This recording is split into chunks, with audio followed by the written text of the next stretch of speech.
मराठा आरक्षण की आग शहर दर शहर फैलती जा रही है। मराठा आरक्षण की मांग को लेकर शुरू हुआ आंदोलन दिन बीतते हिंसक होता जा रहा है।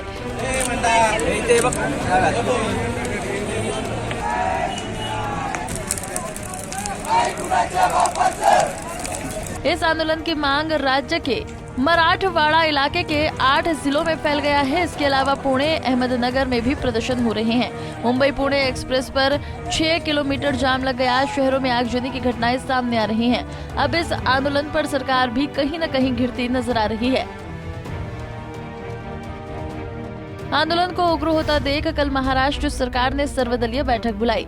अब देखना ये होगा कि इस बैठक में सरकार क्या कुछ फैसला लेती है।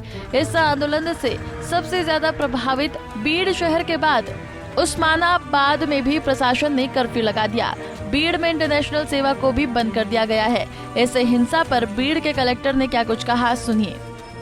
बंद किया हुआ है, इंटरनेट की सुविधा पण बंद है। जो प्रोटेस्ट है वो अगर साइलेंट है तो कोई प्रॉब्लम नहीं। जो भी उनमें से कुछ मिसक्रिएंट्स होते हैं कि जो ऐसे तरीके से प्रॉब्लम क्रिएट करते हैं, जो भी प्रॉब्लम क्रिएट करेंगे, जैसे कि वो आग लगाएंगे या स्टोन बेल्टिंग करेंगे, उनके अगेंस्ट तो एक्शन लेना पड़ेगा। वहीं जलाना शहर में भी पिछले 12 घंटों में 3 लोगों ने सुसाइड करने की घोषणा की। बता दें कि यहां भी पिछले 13 दिनों से प्रदर्शन जारी है। सूत्रों के मुताबिक शिंदे सरकार विधानसभा का स्पेशल सेशन बुलाने पर विचार कर रही है, जिसमें मराठाओं को आरक्षण देने के लिए अध्यादेश लाया जा सकता है। ऐसे में आप ये भी जान लीजिए कि आखिर मराठा आंदोलन क्यों हुआ।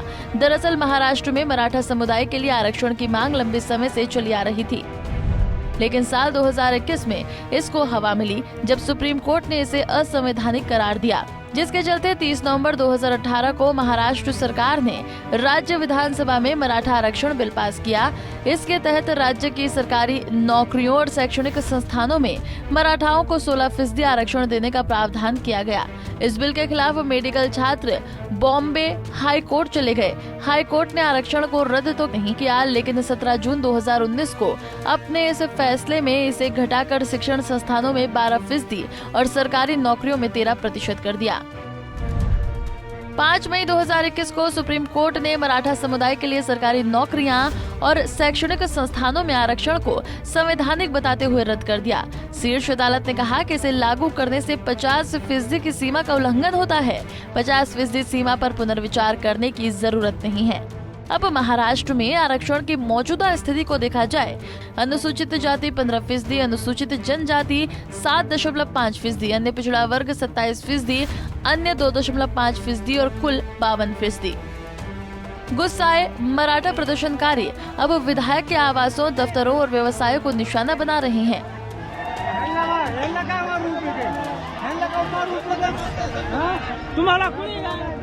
मराठा आंदोलन की मांग पर महाराष्ट्र में महाभारत रचा हुआ है।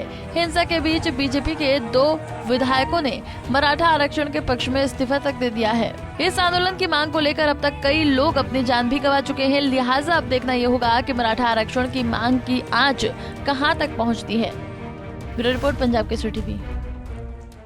हमसे जुड़े रहने के लिए हमारे YouTube चैनल को सब्सक्राइब करें और नई वीडियो की नोटिफिकेशन के लिए बेल आइकॉन को दबाएं।